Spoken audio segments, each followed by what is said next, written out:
병원 가서 이렇게 한번 진찰받고 바로 약 먹으면 어떻게 되냐면 보통 감기가 저는 이렇게 와요. 보통 여러분들은 감기가 어떻게 오는지 모르겠는데 저는 제일 처음에 감기 올 때 몸에 이상 반응 중 하나가 제일 처음은 그 전날이나 몇 시간 전에 재채기를 엄청 많이 해. 재채기를 막 연달아서 막 한 10번, 20번 정도 하고서 막 콧물이 막 쏟아질 만큼 재채기를 엄청 많이 하는데 이게 그냥 재채기 같은 경우에는 뭐 냄새나 아니면은 막 엄청 매운 입자 때문에 나는 경우도 있고 아니면은 꽃가루나 막 알러지 반응 때문에 그럴 수도 있는데 몸에 열이 나거나 막 그러지 않아. 그러다가 다음 단계로 목 뒤에 있는 편도선 있는데 그쪽 점막이 간질간질하면서 막 모래알 같은 게 막 있는 것 같은 그런 느낌이 나요. 그리고 그 다음 이제 목 뒤 점막에서 그 막 엄청 부어서 이제는 침도 못 삼켜. 어제가 그 상태였어요. 침도 못 삼키고 말을 못 할 정도로 뒤에 있는 편도선 있는데 그 뒤에 코 점막 있는 데가 싹 다 빨개지면서 개 부어. 숨이 막힐 정도. 그러고 난 다음에 다음 날 정도 되면 목은 부어 있는 상태에서 그게 코로 타고 넘어와요. 균이. 그러면은 코 있는 데에서 이제 콧물이 엄청 많이 만들어져. 막 코가 막히고 부비동 있는 데가 땡기고 그러니까 두통이 오고 열이 나기 시작해요. 그러면서 이제 무기력해지고 사람들이 봤을 때 아 쟤 감기구나 할 정도로 막 이러고 다니면서 코 팡 풀고 막 이러고 다니고 막 목은 막 아파가지고 막 부어있고 말 잘 못하고 어지럽고. 근데 이제 그 다음 단계가 되면은 어떻게 되냐면 그 콧물이 자는 동안 계속 이 기도 있는 대로 계속 넘어가. 자, 아침 되면 이 코에 있던 목 뒤에 있던 균이 그대로 기관지 있는 데까지 도달해. 그래서 갑자기 막 이제 기침이 나기 시작해. 기침을 엄청 해. 컬럭컬럭컬럭 막 목이 간질간질하고 막 여기에 자꾸 뭐 있는 거 같고 가래 끼는 거 같고 막 계속 기침해.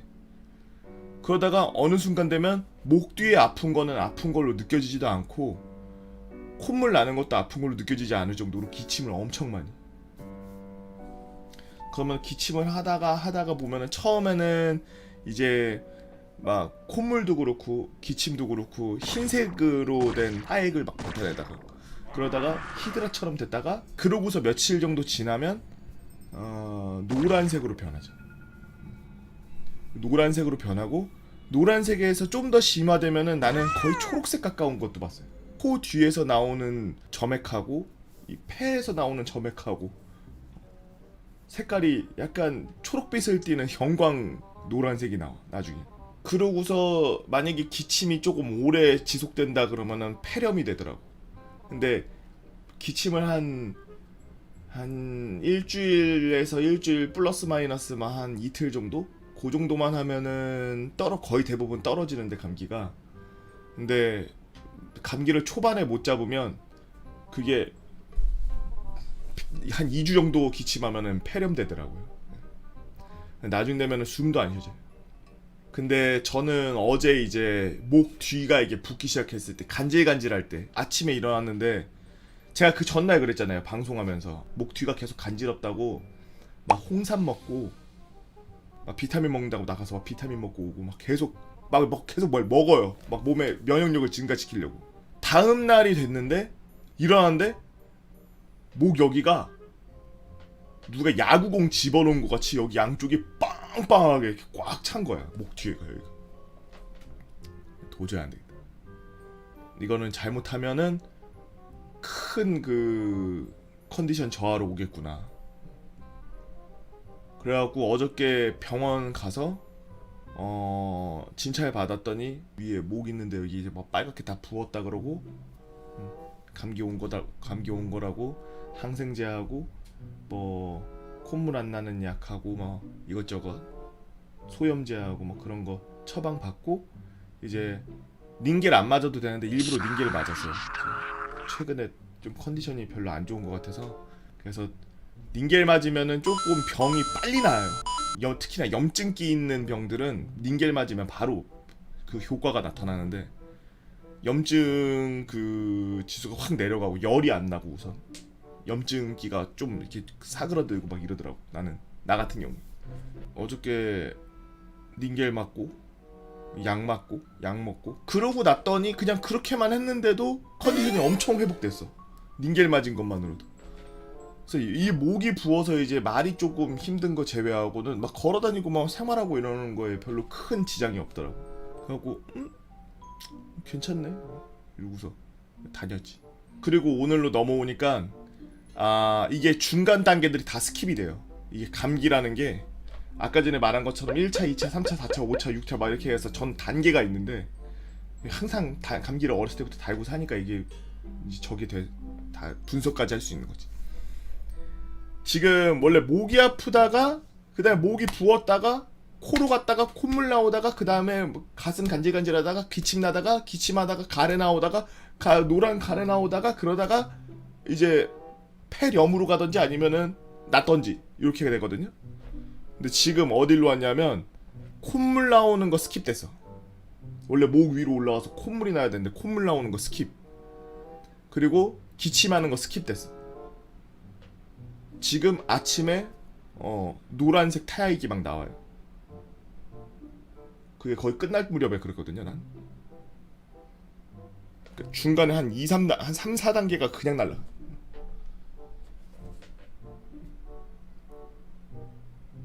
근데 열이 지금 안 나는데 약간 어찔하거든요. 약을 오렌지 주스에 먹어서 그런가. 균형 잡힌 식습관.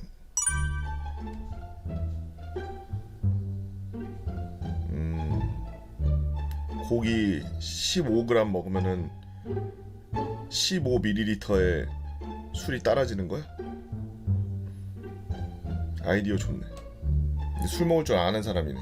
술을 뒤에 먹어야 돼. 저는 좀 나이 들어 좀 바뀐 것 같은데 우리 어렸을 때 잘 생각해보면 솔직히 애기 때라고 표현하면 좀 그렇고 이제 20살 막 한 넘어가지고 이제 여러분들은 어떤지 모르겠는데 저는 좀 술 먹는 게 이게 바뀌었는데 어렸을 때 술 처음 배울 때는 소주 탁 먹으면은 엄청 쓰잖아. 막 소주고 맥주고 뭐 다 쓰지 뭐. 탁 먹으면 하면서 빨리 뭐 안주 찾아야 돼. 처음에 술 먹을 때는 뭐 이제 안주라고 해봐야 뭐 음료수, 그때 돈 없을 때니까 음료수, 뭐 진짜 뭐 친구 생일이어서 생일 케이크, 호프집 같은 데서 뭐 안주 3개에 10,000원 이렇게 파는 것들, 뭐 그런 것들 막 쭉 깔려 있으면 쭉 먹으면은 그 술 그 말 있잖아요. 이게 소주가 은근히가 아니고 그냥 대놓고 처음 먹으면 학교 다닐 때 과학실에서 불 붙여보고 그랬던 알코올 램프 냄새가 나요. 이걸 왜 먹지 싶어. 그냥 화학 물질을 먹는 것 같아요. 뭐 물론 실제로도 뭐 화학 물질을 먹는 거긴 합니다만 너무 화학 냄새가 나. 너무 그냥 알코올 램프 맛이 나. 냄새가. 그러다 보니까 탁 먹고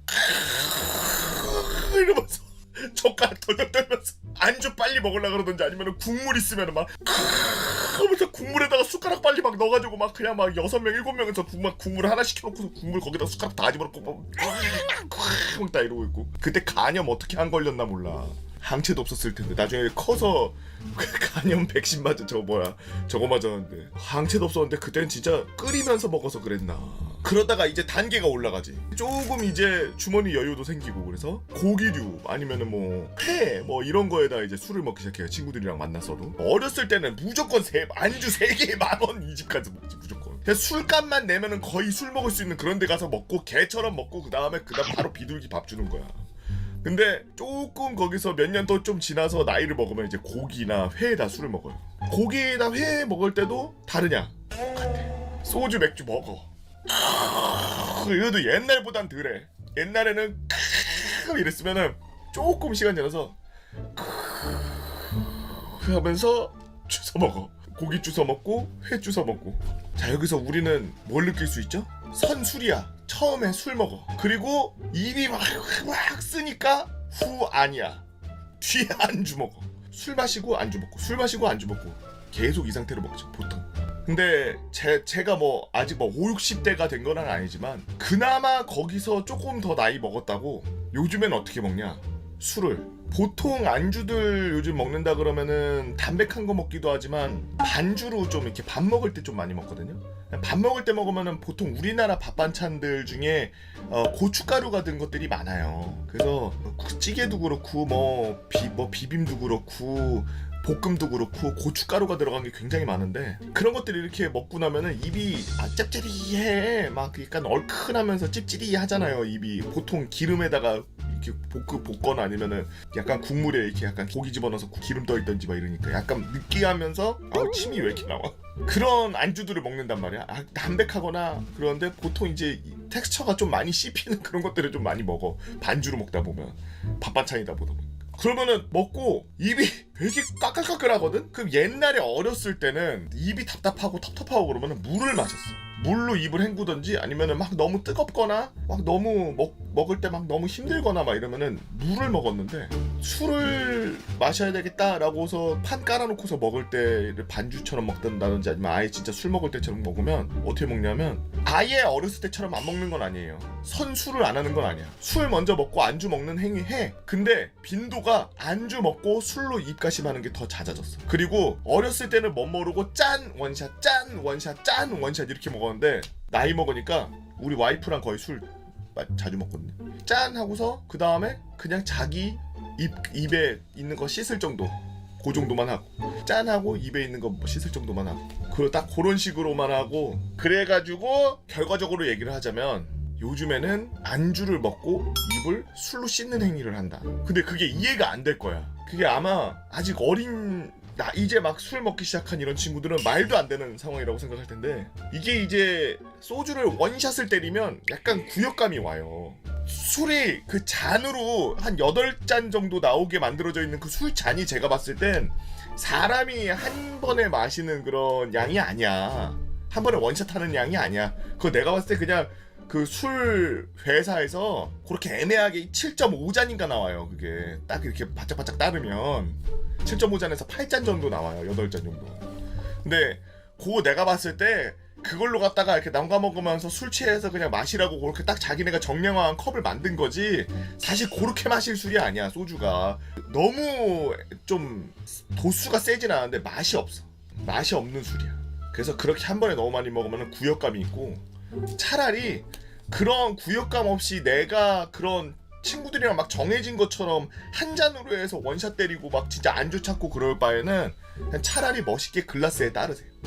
종이컵이나 글라스 같은 데 따라서 그냥 글라스에 따라서 내가 짠하고 내가 양을 컨트롤하는 거야. 친구들이 봤을 때는 야 너 글라스에다 먹어 그러지만, 채우는 것만 그렇게 먹고 짠하고서 마실 때에는 내가 그냥 먹는 양껏만 먹는 거야. 그러면은 막 난리를 안 쳐도 돼. 왜? 원래 내가 봤을 때 소주 그만큼 양 먹는 거 아니야. 그냥 저 술잔 중에 막 이과두주나 아니면은 저 중국 술들 도수 높은 거 이런 거 먹는 술잔 보면은 엄지손가락 하나 들어갈까 말까 하는 그런 조그마한 술잔에다 먹어요. 그냥 그런 술잔에 먹고서 홀짝홀짝거리면서 먹는 술이지, 이게 뭐 잔으로 해서 이렇게 먹는 거, 그건 내가 봤을 때는 맛이 안 나고, 소주를 글라스로 먹는다고 해서 입에 가득 담길 정도로 와우 이러면서 먹는 사람도 있겠지만, 어린 나이에 친구들이랑 짠하고서 안 그래도 안주 찾느라 바빠 죽겠는데 그러고 있기에는 좀 너무 고난이도고, 그건 글라스에다 채우되 짠하고 알아서.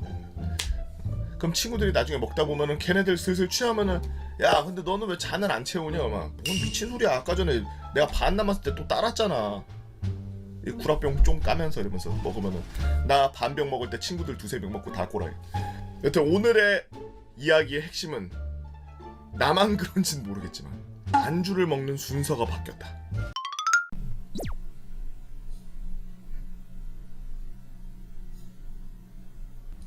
형 이제 야간 알바에서 퇴근하기 1시간 전에 형 방송 생방으로 볼 수 있어. 내가 좀 더 일찍 방송해야 되겠네. 싫어. 아니 내가 옛날에 혼자 살 때 이제 저거 하던 야간 알바 하시던 분이 계셨어. 근데 그분이 우리 오피스텔 1층에 있는 그 유명한 그 체인 24시간 체인 저 편의점에서 일을 하는 분이셨는데, 내가 거기서 2년 있었거든? 근데 그분이 내가 갈 때부터 있었어.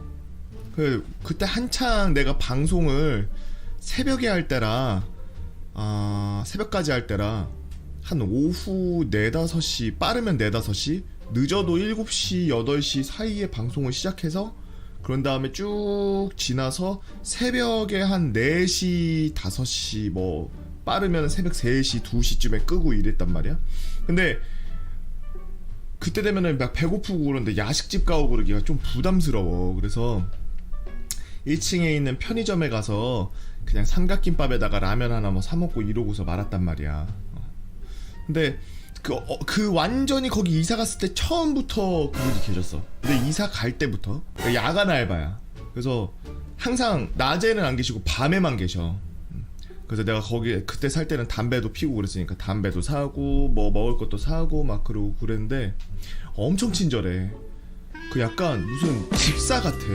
인사할 때도 탁 이래가지고 탁 감사합니다 딱 이러고 탁 이러는데 그 사람이 그렇게 해가지고 상 받았어. 그 편의점 그 본사 체인에서 나와가지고 체인에서 나와서 그 사람한테 상 줘가지고 그 사람 그 상 받았다고 그렇게 해가지고 붙여놨더라고.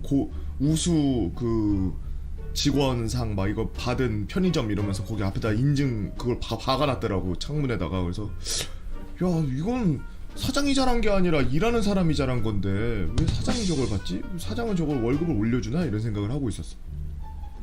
근데 그 사람도 맨날 그 야간에 공부를 하는지 책을 엄청 두꺼운 걸 갖다 놓고 옆에다가 핸드폰으로 그 인터넷 방송을 게임 인터넷 방송을 켜놓고 그러고서 막 이렇게 책을 보고 그러고 있더라고. 그래서 혹시나 지나가면서 나를 보지 않았을까라는 생각도 했는데 내가 그때는 학고여서 그런지 전혀 그런 낌새가 없더라고. 빌어먹을. 그래서 그냥 진짜 순수하게 친해지기 시작했어. 이제 뭐 팬이에요 막 이래서 다가온 게 아니라 그냥 정말 나는 저녁에 갈 때마다 그 사람이 있으니까 그 사람 힘든 것도 받고 막 이렇게 졸려하는 것도 받고 뭐 정리하는 것도 보고 막 이것저것 그 사람이랑 그 사람은 내가 맨날 추리닝 바람에 뭐 아니면은 뭐 옷 이렇게 차려입고서 갑자기 내려와가지고 막 뭐 삼각김밥을 새벽마다 사간다든지 담배를 사간다든지 막 이러니까 조금 친해졌어. 그래서 가끔 가다가 한 번씩 내가 좀 마음이 내키고 좀 돈을 많이 번 날에는 커피 하나씩 사주고 그랬어. 내가 왜 이 얘기를 처음 꺼냈냐면 그 사람이 처음에 이제 일을 할 때 굉장히 쌩쌩했어. 얼굴도 되게 밝고 살짝 이렇게 말랐지만 약간 통통한 감이 없지 않아 있고 되게 건강한 모습이었어. 내가 나보다 어렸던 것 같아. 나보다 어렸을 것 같아. 내가 봤을 때. 근데 2년 지나서 내가 마지막으로 그 편의점에 가서 그러니까 마지막으로 가기 전부터 그랬어. 근데 이제 내가 이제 극적으로 말하자면 마지막에 그 편의점에 가서 그 사람을 보고 저 이제 이사 가요 이러면서 그 뭐 커피 같은 거 커피 우유나 막 초코 우유 같은 거 이렇게 하나 사주면서 저 이제 이사 갑니다 이러면서 딱 인사하고서 그렇게 하는데 그 사람 모습이 어떻게 됐냐면 머리가 하얘졌어. 머리가 하얘지고 얼굴에 막 뭐가 이렇게 빨갛게 막 이렇게 막 뭐 버짐하고 막 이런 막 여드름 뾰드라지 막 이런 것들이 엄청 많이 나서 피부가 완전 상해가지고 완전 진짜 완전 피부가 완전 뒤집어져 있는 상태고 엄청나게 노화가 진행됐는지 나이가 나보다 한 20살은 많아 보여. 진짜로 한 아저씨같이 돼버렸어. 아저씨도 아니야 할아버지처럼 돼버렸어. 사람이 밤새 그렇게 밤을 새는 그런 일을 몇 년 동안 그렇게 하면은 좀 몸이 상하는구나. 완전 낮하고 밤하고 바뀌어서 저렇게 스트레스 받고 그러면 몸이 완전히 맛이 가는구나 라는 걸 그때 완전 가슴 깊이 느꼈지. 그 이후에 결혼을 하면서 이사를 갔고 거기서 이제 우리 와이프랑 같이 살면서 우리 와이프가 그때 한창 그 일 다닐 때였어요. 그래서 일 다니고 집에 오면은 나는 그 시간에 출근을 하는 거야. 그러면 우리 와이프는 안녕 왔어 이러고서 왔어 나 이제 일하러 가 알았어 밥 맛있는 거 챙겨 먹어 그러고서 우리 와이프 혼자 내두고 나는 일하러 가고 우리 와이프는 기다리다가 새벽에 지쳐서 잠들고 그리고 나는 이제 거의 아침까지 방송을 하고 이제 자야지 그러고서 딱 이렇게 누워있으면 한두 시간 있다가 우리 와이프 일어나는 소리 부시럭거리면서 일어나면 인사하고 잘 갔다 와 그러고서 인사하고 다시 자 그러고서 다시 2, 3시에 일어나서 다시 방송하고 그걸 계속했단 말이야. 그랬더니 20살 때는 괜찮았는데 그나마 좀 나았는데 이게 20살 중반부터 운동 안 하고 컴퓨터 앞에 앉아서 12시간씩 막 밤새면서 방송하고 그러니까 몸이 한두 군데씩 막 고장이 나는 거야. 그냥 고장 나는 정도가 아니라 막 병원에 입원해야 될 정도로 막 고장 나고 막 몸이 막 안 좋아지는 거야. 그게 극적으로 된 게 작년 6월 달 미국 갔다 와서 이제 개실염이라는 게 생기고, 개실염을 한번 앓고 7월에 개실염을 한번 앓고 그 다음에 10월 달에 3개월 있다가 또 알아요. 근데 그게 사실 두 번 재발하면은 그냥 대장 절제를 해. 내가 선생님한테 들었는데 좀 꽤 많이 절제한다고 들었거든. 그냥 조금 나는 요만큼만 그냥 그 무슨 맹장 뛰듯이 이렇게 뛰는 거라고 생각했는데 대장 전체를 드러낸다 그러더라고. 드러내서 거기서 절제한 다음에 꼬매서 다시 집어넣고 이렇게 한다 그러더라고. 그래서 젊은 사람들이 하기에는, 나이 어린 사람들이 하기에는 조금 리스크가 크대. 잃는 게 더 많아서. 그 선생님이 그러더라고. 차라리 그 좀 스트레스 받더라도, 일에 좀 지장이 있더라도 한 3번째까지는 보자. 3번째 만약에 심각하게 그러고 터질 정도로 그렇게 또 커지고 그러면은 그때 수술을 하는데, 만약에 그런 불편함이 없고 좀 지나보고서 괜찮다고 하면 수술은 안 하는 게, 최대한 안 하는 게 가장 안전하다, 괜찮다 그러더라고. 그 다음부터 이제 방송 스타일을 완전 바꿨지. 7월 달부터 방송 스타일을 살짝 바꿨었어. 그래서 밤새는 건 안 하고 완전 낮방송으로 왔죠. 완전 아침으로. 그래서 원래는 이 시간에 방송을 했었어야 되는 시간에 일어나고, 원래는 방송을 켰었어야 되는 시간에 저녁을 먹고 잠을 자고, 그렇게 해서 원래대로 몸을 돌려놓고 좀 방송을 했더니 그나마 좀 스트레스나 그런 건강면이 확 달라지더라고. 너무 이게 몸이 좋아지고 그러는 걸 느껴서. 나는 그걸 수년 동안 해왔잖아. 나는 그 생활을 10년을 해왔단 말이야. 밤을 새는 생활을 10년을 했어요. 여러분들도 나이가 지금 20대고 젊을 때라서 혈기왕성하니까 지금 뭐 야간 알바도 하고 막 힘쓰는 일도 막 야간에도 하고 막 이러지만, 너무 젊었을 때 그렇게 밤에 고생을 하고 나면 30대 됐을 때 몸이 바로 마탱이가 가요. 운동을 하거나 이렇게 해서 근손실을 예방하고 뭐 건강을 챙기기 위해서 막 뭐 영양가 있는 걸 먹고 막 이러면서 그런 일을 한다 그러면은 내가 봤을 때는 평타야. 근데 그렇게도 안 하고 막 그렇게 야간에 일하는데 막 아무거나 먹고 아무렇게나 살고, 막 낮에도 일 있어서 막 잠 덜 못 자는 때도 있고, 막 2, 3일씩 잠 못 자고 막 이러면서 20살을 보내면 30살 넘어왔을 때 몸이 바로 마탱. 진짜로. 그거 나뿐만이 아니라 내 주위에서 야간에 방송하는 사람들 거의 대부분이 굉장히 그런 것 때문에 힘들고 큰 스트레스를 받고 있는 사람들이 꽤 많아요. 그래서 필수적으로 해야 되는 거는 무조건 운동을 해야 되는 게, 내가 봤을 때는 무조건 필수고, 운동을 안 하더라도 먹는 거라도 잘 챙겨 먹어야 되고, 그리고 그 스트레스나 그 잠을 푹 자기 위해서 소리를 안 듣고 빛을 차단하는 그런 것들을 이용해서, 암막 커튼이나 이런 걸 이용해서 완전히 밤인 것처럼 해서 몸을 쉬게 해줘야지. 안 그러면은 정말 힘들어요. 지금도 이 방송을 밤 늦게까지 보고 있는 우리 트수, 유트수, 그리고 야간에 일하고 계시는 모든 분들, 지금 조금 힘들고 시간이 좀 지나면 다 잘 될 거예요.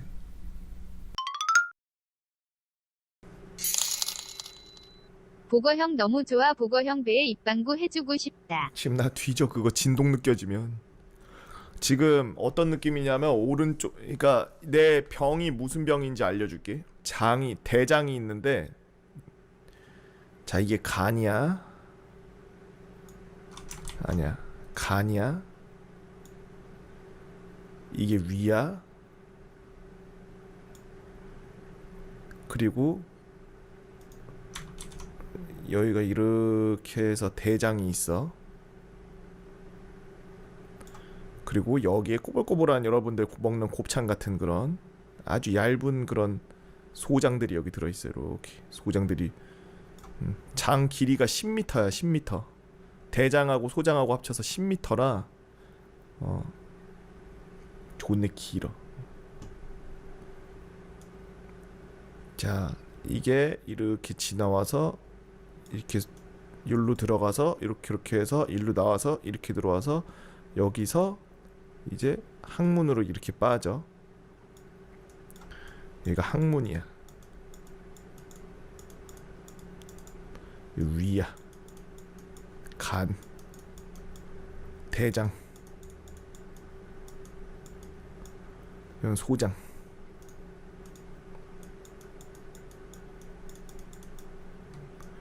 지금 내가 걸린 병이 맹장이랑 좀 비슷한데, 이 대장 있는데 여기에 이런 식으로 볼록 이렇게 튀어나온 거야. 이렇게 볼록 튀어나온 방이 있어요. 이렇게 볼록 이렇게. 이걸 보고 개실이라 그래. 개실. 이렇게 생긴 걸 보고 개실이라 그런다.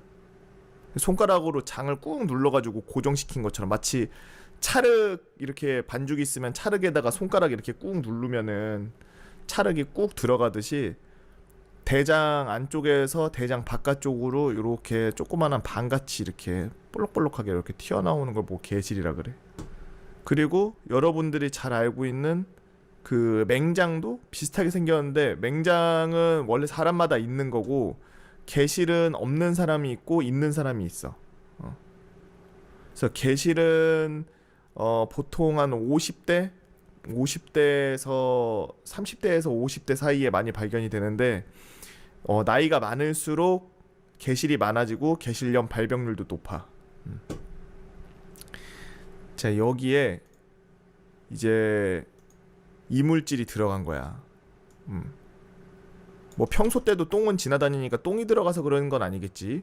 바이러스 같은 게 들어간 거야. 이렇게 박테리아, 그런 균 같은 게 들어온 거야. 그래서 여기에 이렇게 상처가 나서 이렇게 염증이 나기 시작해.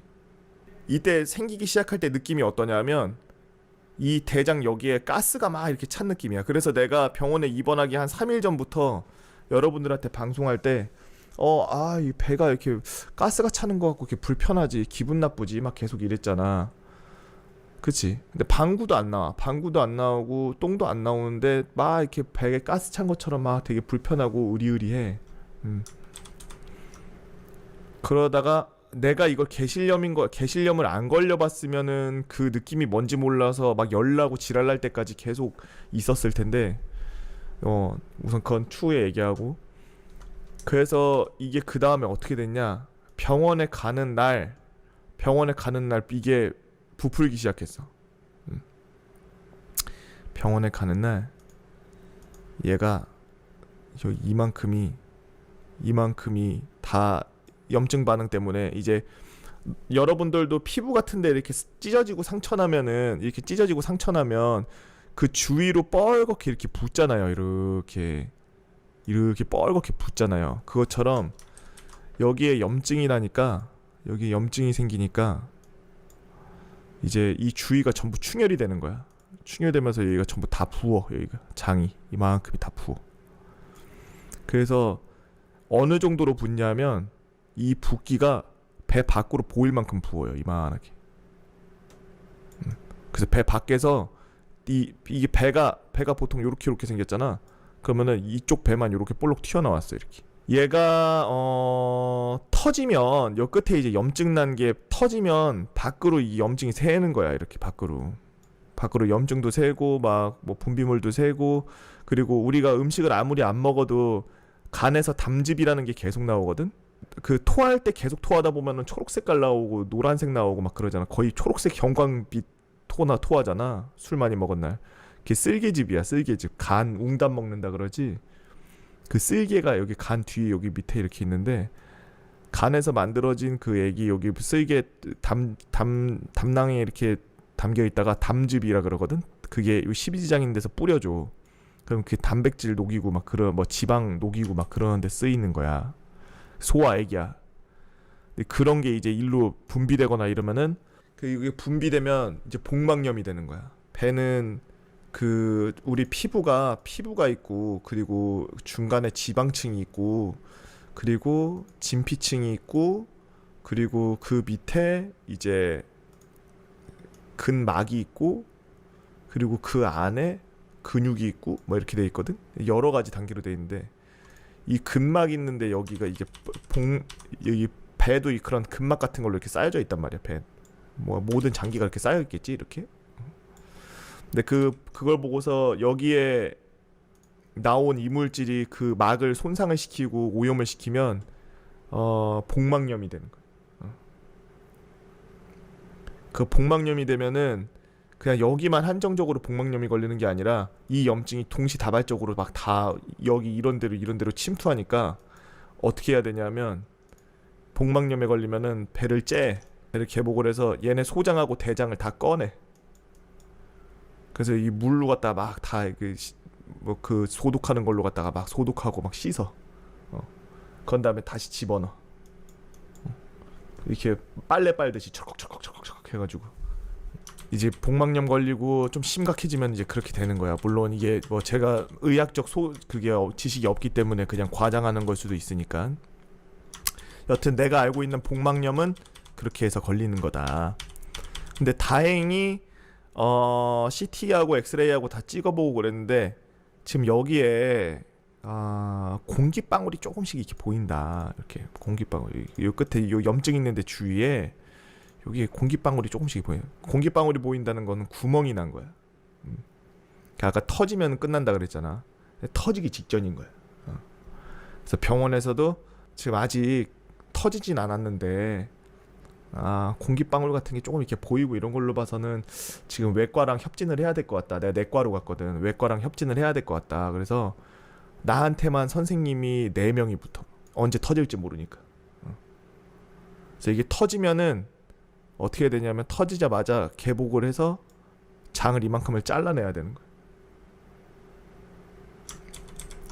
그래서 터지지 말기를 빌면서 그러면서 이제 항생제를 맞으면서 염증 수치를 낮추고 이 부어 있는 걸 이렇게 줄이기 위해서 노력을 했지. 이번 전날부터 해서 거의 안 먹었거든. 거의 5일 동안 안 먹었어 밥을. 5일을 금식을 했어. 금식이라는 게 물도 안 먹어. 처음에는 이러면은 배고파서 죽지 않을까 싶었는데 그 주사 바늘로 놓는 이 혈관 주사 중에 폰이 있으면 여기다가 주사 놓는 거 있잖아. 주사 놓는 거 이걸로 갖다가 계속 수액을 맞는데 근데 그 핏줄로 맞으니까 배가 아예 1도 안 고파. 진짜 위에 뇌에서 배고프다고 신호를 보내야 되는데 핏줄로 이 영양 성분이 계속 들어오니까 뇌에서는 그냥 지금 뭐 영양도 만족하는데 지금 이러고서 배가 안 고파. 그러니까 우리가 배가 비어서 꼬르꼬르거리는 게 아니라 뇌에서 신호를 보내서 위를 막 쥐어 짜는 거거든. 우리 포도당 내놔 이러고. 그래서 이 소장하고 대장 위를 지금 싹 다 비웠지 한 5일 동안. 그러다가 엊그제 이제 어제 미음 먹기 시작해가지고 이제 죽 먹고 그러는데 내가 왜 웃지 못하냐면 염증 수치는 많이 낮아졌어. 다행히도 염증은 거의 없어졌어. 많이. 대신 이 염증 났을 때 이 부어있던 이 대장 이게 얘네가 아직 제자리로 안 돌아갔어. 회복력이 되게 느린가 봐. 아직도 이만큼 부풀어 있는 상태야 지금.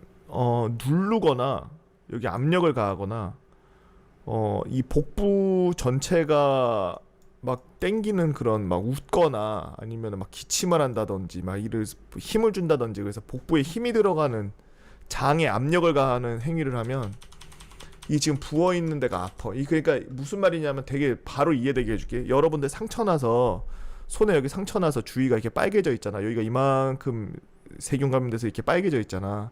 근데 여기를 누가 이렇게 콕 눌러. 그러면은 막 아프잖아. 그것처럼 지금 제 상태가 이래요. 지금 막 웃긴 웃는데 막 그렇게 깔깔거리면서 웃기는 좀 힘들고 되게 그래도 지금 많이 나은 상태고 의사 선생님 소견으로는 2번째까지는 그냥 우리도 2번째 막 그 일도 못하고 그래서 사회적 신분이 있고 막 그래서 좀 이렇게 거추장스럽고 그러면은 염증이 계속 재발하는 이 개시를 그냥 아예 제거하기 위해서 여기를 그냥 다 잘라내 버리는데 나이가 아직 내가 어린 나이라, 이 사람들이 봤을 땐 어린 나이지, 이거 한 5, 60대에 걸리는 건데 어린 나이라 지금 자르면은 득보다 실이 많다. 그러니까 지금은 자르는 행위보다는 혹시 이게 개실염 재발률이 30%래. 이게 되게 흔하게 재발한대. 그래서 다음에도 재발했을 때도 이런 식으로 치료를 며칠 동안 받던지, 아니면은 그때 상황 봐서 좀 이렇게 좀 이것 때문에 좀 생활 자체가 힘들고 막 그런 때가 오면, 그러면은 그냥 그때는 수술을 하자 그러더라고. 지금 제 생각에도 그냥 개실이 재발하지 않길 바라면서 식이섬유 많이 먹으면서 식단 조절을 좀 해야 될 것 같고, 최근에 계속 야채 위주의 식단보다는 약간 고기나 기름, 뭐 기름진 음식, 그리고 밀가루 음식 이런 걸 너무 많이 먹어서 저 자체도 조금 운동도 안 하고 거기다 계속 앉아만 있고, 그래서 좀 삶을 좀 되돌아보게 되더라고. 며칠 동안 나 혼자 이렇게 앉아 있으면서. 이게 뭐 내가 수술을 하거나 그래서 운신을 못하고 그래갖고 옆에서 누가 왔다 갔다 해야 되고 그런 상황은 아니었기 때문에, 내가 우리 와이프 보고 와서 고생하지 말고 잠깐 얼굴만 보고 가라 이런 식으로 해서 내 병원에서는 거의 혼자 있었어. 오랜만에 혼자 있었어. 맨날 와이프랑 있거나 뭐 가족들이랑 있거나 친구들이랑 있거나 뭐 혼자 있는 경우가 거의 없는데, 그 와이프가 막 오빠 뭐 내가 지금 이거 해서 뭐 가져갈까? 막 아니야, 오지마. 노트북이 병실에다 갖다 놓고서, 이게 걷긴 걷는데 힘들거든. 그 누워만 있는단 말이야. 뭐 힘도 없고 밥도 안 먹어서. 병원 그 식탁 있는데 거기 위에다가 노트북 이렇게 올려놓고서 눈 반쯤 감고서 맨날 이러고. 그 나중에는 의사들이나 간호사들이 궁금해하더라고. 주사 놓으러 오면서 한 번씩 이렇게 쳐다봐. 뭐 이 사람 뭘 이렇게 바쁘게 뭐 하나 이렇게. 물어보진 않아. 왜냐하면 환자 프라이버시니까 물어보진 않는데 주사 이렇게 놓으면서 겪는 줄로 이렇게 한 번씩 보더라고. 의사들도 막 와가지고 굳이 내 옆에까지 안 와도 되는데 내가 와가지고 어떠세요? 막 이러고서 와서 막 물어봐. 그럼 오늘 뭐 어떻게 합시다? 막 이러고서 가고 막 그래. 아침에 이렇게 그 회진 돌아. 그때 며칠 동안 그러고 있으니까 와가지고 이렇게 한 번은 둘이서 같이 오는데, 한 분은 저 앞에 있는데 한 분이 이렇게 들어와서 괜히 막 이렇게 괜히 만지면서 이렇게 컴퓨터 이렇게 한번 보고 막 이러더라. 그리고 진짜 내 진짜 한번 느낀 건데, 살을 빼야 되겠다고 느낀 게, 지금 팔에 주사 자국만 봐봐. 보여? 하나, 둘, 셋, 넷, 다섯, 여섯, 일곱, 여덟, 아홉, 열, 열하나. 이렇게 혈관을 못 찾는 게 아니라, 내가 간호사들한테도 되게 미안했던 게, 내가 몸이 아프니까 혈관이 숨는다 그래. 혈관이 없어진 거야. 그냥 갑자기 몸에서 혈관이 없어졌어. 원래 이렇게 힘주면은 밖에 정맥이 막 이렇게 보여야 되잖아. 정맥이 안 보여. 그 지금 이렇게 보면 여기 시퍼래요. 지금 터져가지고 보여. 그러니까 정맥이 숨을 쉬는 게 아니라 혈관이 수축하면서 혈압도 겁나 떨어지더라고. 혈압도 내가 보통 130에 한 90에 입원하고서 이거 밥도 안 먹고 혈액 이걸로 맞으니까 110에 70 이렇게 나오더라고. 혈압이 확 떨어져.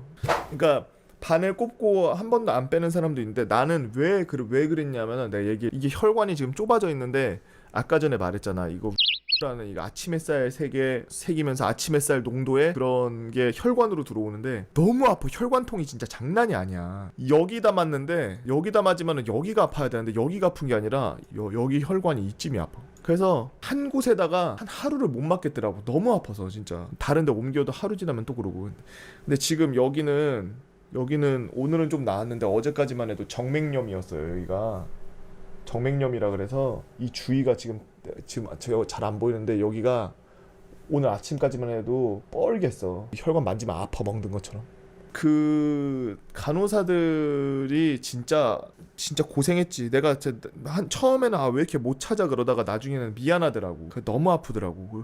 그리고 일로 항생제를 맞는데, 항생제가 엄지손가락만한 그 두께의, 엄지손가락 한 2개 합친 거만한 두께, 그 이만한 주사기 이만한 걸를 여기다가 여기 그 꽂혀 있잖아. 그 뒤에다가 연결해서 그냥 이렇게 혈관에다가 그냥 직바로 넣어. 영양제를 따가 거기다가 이렇게 맞으면 혈관이 찢어지는 느낌이 나. 막 혈관이 터지는 것 같아. 배가 아픈 것보다 이거 주사 맞는 게 너무 아프더라고. 그래서 계속 바꿨어. 그래서 막 팔에도 맞고 막 팔 손등에 맞고 막 손목에 맞고 막 팔등에 찾다가 팔등 없어서 막 2번 찌르고 막 팔이 오만대 빵꾸야. 내가 개실염이라는 걸 몰랐으면 병원에 또 안 갔을 거야. 그러니까 병원에 안 가고 저번에 개실염 걸렸을 때 그랬거든요. 저번에 개실염 걸렸을 때 왜 가스가 차는 것 같지? 막 이러다가 뭐지 이렇게 배가 이렇게 꾸룩꾸룩거리지? 막 이러고 있다가 이틀째 갑자기 위 경련이 일어나요. 위경련하고 장 하복부인대가 막 아파. 왜 이러지? 이러다가 또 3일째 되면은 이제 그게 모든 게 다 오른쪽 밑으로 하복부로 다 내려오면서 팽창하기 시작한다?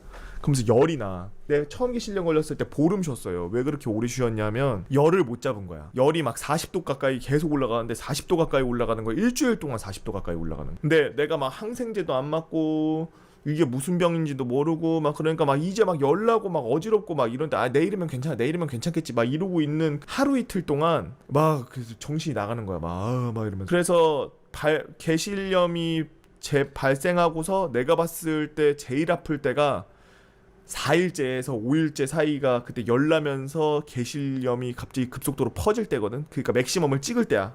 항생제를 안 먹고 치료를 안 받으면 그때가 맥시멈에서 더 위로 올라가겠지. 근데 막 아무리 항생제를 그 전에 가서 항생제를 맞고 난리를 쳐도 그 맥시멈은 항상 찍고서 내려오더라고. 그래서 저번에 개실염 걸렸을 때는 한 일주일 동안 그렇게 아픈 상태로 계속 있다가 약 먹고서 항생제 먹고 막 계속 그러면서 이제 염증 농도를 낮춰가지고 낫게 한 거고, 이번에는 딱 느낌이 오자마자 이건 개실염인데 이게 느낌이 오더라고. 이거 또 개실염 재발한 것 같은데 큰일 났다 막 이거 병원 가면 수술해야 된다 그랬는데 너무 겁나는데 무서운데 막 이런데도 안 가면은 오히려 터지고 내가 죽을 수도 있으니까 가야 되겠더라고. 그래서 처음에는 가스 찬다고 그랬던 날 그날 하루 그냥 버리고, 그 다음날 왜 위가 계속 이상하지? 뭐 이렇게 이상하지? 그러고서 그 다음날 3일째 이제 위가 아프기 시작한 거야. 위 통증하고 이제 대장이 아프기 시작한 거야. 그래서 이거 씨부라 개실염 맞고 재발했구나. 그래서 4일째 되는 날 아침 일찍 8시에 가서 바로 입원했어요.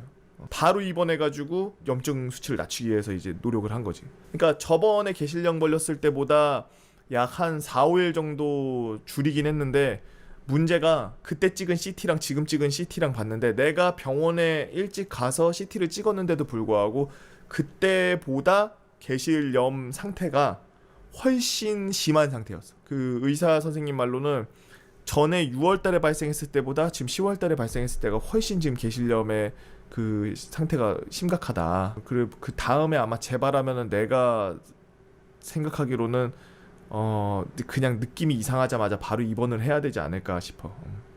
그래서 이게 재발률이 30%인 되게 무슨 감기 같은 그런 거라 사람을 굉장히 귀찮게 힘들게 하는 병이야 이게. 근데 또 치료를 안 하면은 굉장히 위험한 병이고, 맹장이랑 항상 헷갈려서 의사 선생님들도 항상 저걸 내릴 때, 진단을 내릴 때 쉽게 진단을 안 내리고 CT랑 엑스레이 다 찍고 그리고 상태하고 막 이런 거 전부 확인하고서 그 다음에 이렇게 하더라고요. 개실염이 자연적으로 나을 경우는 모르겠어요. 자연적으로 나아본 적이 없어서. 근데 자연적으로 낫기는 힘들다고 생각하는 게 무조건 열이 존나 나요. 이번에는 제가 병원에 있으면서 항생제 맞고 수액 맞고 그러면서 바로 열 나는 걸 다운시켜 버리니까 진경제하고 막 진통제하고 해열제하고 막 같이 맞으면서 열을 막 확 다운시키니까 열은 계속 관리가 되더라고. 그리고 아침, 점심, 저녁 하루에 한 4-5번씩 그 간호사분들이 오셔가지고 체온 재고 혈압 재고 계속 그러고 다녀. 조금이라도 이상이 있으면은 바로 약 처치가 들어가니까 계속 평상시에 체온을 유지했는데, 개실염이라는 걸 알기 전에 내 몸에서 열이 나기 시작하면은 움직일 수가 없어요. 운신이 안 돼요. 여러분들 열 40도까지 올라가 본 사람들 알겠지만 열이 나서 어지러운 것도 어지러운 건데, 어지러운 것보다 몸이 아예 안, 머리는 뭐 얼음으로 쿨링을 한다 쳐도, 머리는 쿨링을 엄청 하고 막 얼음 위아래로 갖다 대고서 쿨링을 한다 쳐도 이 몸으로 오는 그 40도의 열기를 막을 수가 없어서 온 관절이 다 아프고 움직일 때마다 막 몸이 막 부서지는 것 같고 내 몸이 얼음 그 감옥 같은 데 이렇게 갇혀 있어서 걸을 때마다 내 몸을 막 얼음으로 막 얼음이 막 계속 닿으면서 걷는 느낌이고 막 엄청 힘들어요. 되게 막 몸살까지 같이 오고 그래서 그 제일 지랄인 게 열이 많이 나는 게 제일 지랄이고 개실염이 자연 치료되는 그런 거는 제가 봤을 때 힘든다고 아까 말씀드린 게 열이 존나게 나기 때문에 한 40도까지 나기 때문에 병원에 안 갈 수가 없어요. 진짜 산간 오지에 있어서 그런 의료의 혜택을 못 받지 않는 이상은 무조건 집 근처에 있는 병원 가게 돼 있고 병원에서는 대부분 아마 맹장 진단을 내릴 거예요. 큰 병원을 가라 그럴 거고 큰 병원 가면은 맹장의 경우도 있는데 만약에 개실염일 수도 있다는 거지요. 저번에는 약을 거의 한 달 가까이 먹었는데 이번에는 약을 우선 일주일치를 받아왔고 그날 가서 또 검사 다시 해야 돼요. 엑스레이도 찍고 상태도 그 부어있는 붓기 상태도 봐야 되고 의사 선생님도 봐서 해가지고 외래 가서 상태 보고 그리고 이제 약을 끊을 건지 아니면 조금 더 쓸 건지 이렇게 해서 할 거고 집에 그래서 퇴원하고 집에 온 거예요 어제. 병원에서는 긴급한 그거는 지났기 때문에 입원할 것까지는 없다고 판단을 했고 나도 그렇게 느꼈고 제일 중요한 거 개실염은 사람마다 차이가 있겠지만 3일에서 5일 사이에 그때 병원에 안 가서 그 타이밍 놓치면은 존나 고생이에요 진짜. 여러분들이 조금이라도 몸이 이상하거나 아프고 그러면은 바로 병원 가야 돼. 저도 이번에 좀 위험했던 게 그 염증 있는데 주위에 공기방울이 좀 보인다는 거는 천공이 있다는 거거든. 천공이 조금 아주 미세한 그런 공기방울이 지금 이렇게 보이는데 좀 이게 계속 상태를 봐야 되니까 검사하고 계속 검사하고 피 검사하고 막 염증 검사하고 그래서 이제 자극적인 음식이나 막 입맛에 맞는 단 음식, 기름진 음식 이런 거 안 먹으려고 하고 약간 한식으로 해서 나물 같은 거 그런 거 식이섬유 많이 들어있는 거 이런 거 하고 그런 거에다 밥에 그냥 된장찌개 뭐 김치찌개 뭐 약간 이런 거 짜지 않고 맵지 않게 그렇게 해서 그냥 그렇게 먹고 그러면서 살라고 그렇습니다. 뭐 정리하자면 개실염이 다시 재발을 했고 아프면 병원 가세요 여러분. 진짜예요. 형 나 알바 하려는데 삽질 좋아해서 노가다 해보려고 하는데 막상 해보려니까 거기 일하는 아저씨들이 요고지게 한대. 지금 뮤슬리라는 친구가 말한 것처럼 사람들이 이런 것 때문에 많이 시도를 안 해. 시도를 못 하고 그런 게 뭐 있냐면 나이가 있던 없던 다 똑같이 옆에 있는 사람들이 야 저거 뭐 사람들이 욕한대. 야 저거 가면은 근무 환경 쉐시래. 야 그 가면은 뭐 전공 하나도 없고 막 개 잡짓만 하다 나온대. 막 이런 말 들으면서 그래? 아 그럼 거기는 안 되겠네. 막 거르는 거야. 근데 물론 아주 합리적인 그 사고를 갖고 있어서 필터링을 갖고 있어서 그리고 자기가 진취적으로 뭔가를 바로바로 실천할 수 있는 마음가짐이 돼 있는 상태에서 그런 조언을 듣고서 걸렀을 때는 괜찮아. 긍정적인 걸음이야. 근데 내가 마음속으로 일하기 존나 싫은데 사람들이 자꾸 씨발 일하려고 그러고 일 안 하냐고 그러고 막 이러니까 아무데나 한번 원서 써볼까. 원서 쓸라 그래. 막 원서 써서 넣었어. 그래서 막 기다리고 있는데 인터넷에다가 이 회사 좋은 회사인가 그래서 한번 쳐봤더니 사장이 개쓰레기예요. 밥봉 주는데 맨날 야근시키고 진짜 바로 런했습니다. 막 이런 거 있으면은 여기도 별로네. 하나씩 지우는 거야. 내가 얘기해줄까? 그렇게 행동하는 순간 2-3년 그냥 지나가. 그렇게 행동하는 순간 그냥 그 상태로 2-3년 그냥 지나가. 하이패스로 싹 지나가 그냥 시간이. 아무것도 안 하고 뭐 거기 가서 잠짓을 하던 뭐 커피를 타던 물통만 옮겨서 뭐 물만 채우던 사람들 복사만 해주던 가서 우선 부딪혀보고 내가 우선 그 최전선에서 뛰어봐야지 하는 거야. 다른 사람들만 말 듣고서 그냥 막 아유 별로네. 자기 핑계야. 그냥 자기 쉬고 싶어서. 사람들이 이게 마인드가 안 돼 있는데 마인드 안 돼 있는 상태에서 핑계거리가 생기면은 그걸로 갖다 자기를 그냥 내려놓는다고. 50명 중에 한 48명은 그렇게 살아. 진짜 구라안치고. 진짜 자기가 뭔가 하나 목표를 위해서 최선을 다해서 사는 사람들은 정말 막 한 10명 중에 한 명 있을까 말까. 거의 웬만한 사람들 나조차도 마찬가지고 자기가 하기 싫고 뭐 누군가가 떠밀고 막 그 지금 어쩔 수 없는 상황이라서 해야 되면 어떤 핑계거리를 대서더라도 그걸 안 할라 그래. 근데 그때 그걸 안 하잖아. 그러면은 계속 그 상태로 계속 그냥 시간이 그냥 한강 흐르듯이 한강 흘러서 바닷물로 나가듯이 바닷물로 나가면 폐기야. 어딘가에 고여서 어디 공장에서 냉각수로 쓰이고 어디 수돗물로 들어가서 누구의 음식이 되고 이런 그런 사람이 아니라 그냥 그대로 바닷물로 폐기야. 그래서 내가 그걸 깨닫자마자 바로 내가 할 수 있는 것 중에 가장 같은 거 해봐야 되겠다. 내가 할 수 있는 것 중에 가장 잘하는 거 해봐야 되겠다. 그러면서 이것저것 막 하면서 막 찾으면서 다닌 거야 난.